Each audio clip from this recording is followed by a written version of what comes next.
بسم اللہ الرحمن الرحیم۔ السلام علیکم ورحمۃ اللہ وبرکاتہ۔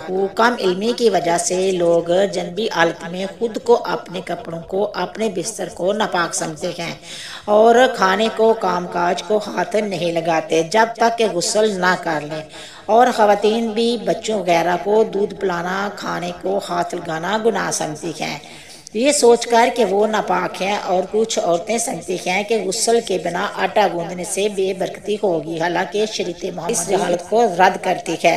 اور اسی سلسلے میں اللہ کے پیارے نبی محمد صلی اللہ علیہ وسلم کی بہت سی صحیح احادیث مبارکہ موجود ہے۔ ہم بستری کرنے کے بعد مرد یا عورت کے لیے صرف نماز، طواف اور مسجد میں ٹھہرنا حرام ہے، اور اس کے علاوہ باقی تمام کام کرنے جائز ہیں۔ مرد خواتین پر کہیں بھی ایسی کسی پابندی کا ذکر نہیں ہے، بلکہ غسل کرنے سے پہلے بھی جنابت کی حالت میں ہی تمام لوگ عام روٹین کے کام کاج کر سکتے ہیں۔ روزہ رکھنے کے لیے سحری کھا سکتے ہیں، کھانا تیار کر سکتے ہیں، یا پھر گھر کے دوسرے کام کاج نپٹانے بھی جائز ہیں، اور اسی طرح ماں بچوں کو دودھ پلا سکتی ہے، ان کی دیکھ بھال بھی کر سکتی ہے۔ اس کی کئی ایک دلیلیں موجود ہیں۔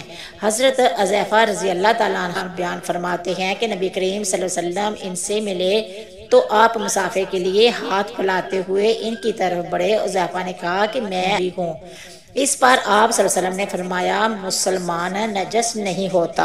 حدیث پاک میں ہے کہ حضرت ابو ہریرہ رضی اللہ تعالیٰ عنہ فرماتے ہیں کہ ایک دفعہ میں حالت جنابت میں ہونے کی وجہ سے حضور کے سامنے ہونے کے باوجود بھی ان سے نہ ملا، جس پر حضور اکرم صلی اللہ علیہ وسلم نے فرمایا کہ مسلمان ہرگز ناپاک نہیں ہوتا۔ اس حدیث میں اس بات کا جواز پایا جاتا ہے کہ غسل جنابت کو اس کے واجب ہونے کے اول وقت میں تاخیر کی جا سکتی ہے، اور اس کا بھی جواز ہے کہ جنبی شخص اپنی ضروریات پوری کر سکتا ہے۔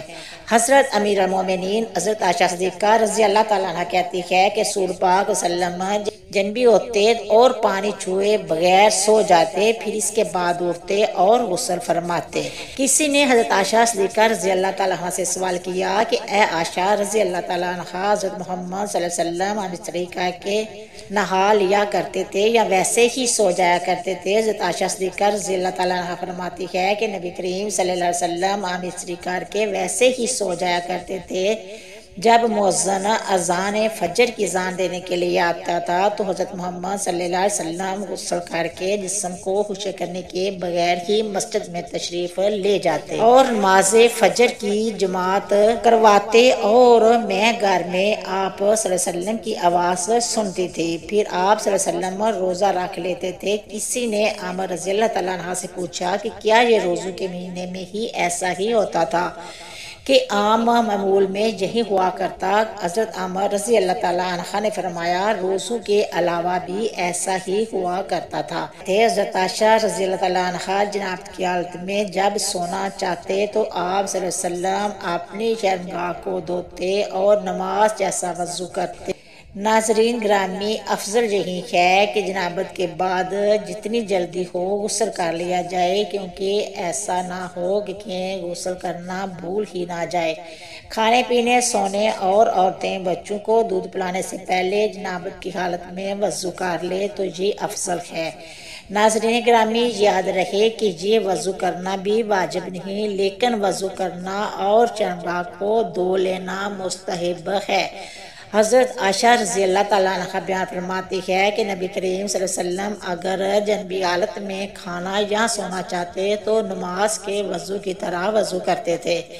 وضو کرنا اس لیے بھی افضل ہے کہ نبی کریم صلی اللہ علیہ وسلم نے فرمایا 3 لوگوں کے پاس رحمت کے فرشتے نہیں آتے: کافر کی لاش، اور خلوق خوشبو لگانے والا، اور جنبی شخص جب تک وہ وضو نہ کر لے۔ اللہ تعالیٰ سے دعا ہے کہ اللہ تعالیٰ ہمیں دین اسلام کے مطابق زندگی بسر کرنے کی توفیق دے، آمین ثم آمین۔ امید کرتی ہوں کہ آپ کو میری یہ ویڈیو پسند آئی ہوگی۔ اگر پسند آئی ہے تو شیئر کرنا، سبسکرائب کرنا، اچھے کمنٹ کرنا، دعا میں یاد رکھنا، اپنا بہت سارا خیال رکھنا۔ ہم انشاءاللہ ملیں گے نیکسٹ ویڈیو میں، تب تک اوکے، اللہ حافظ۔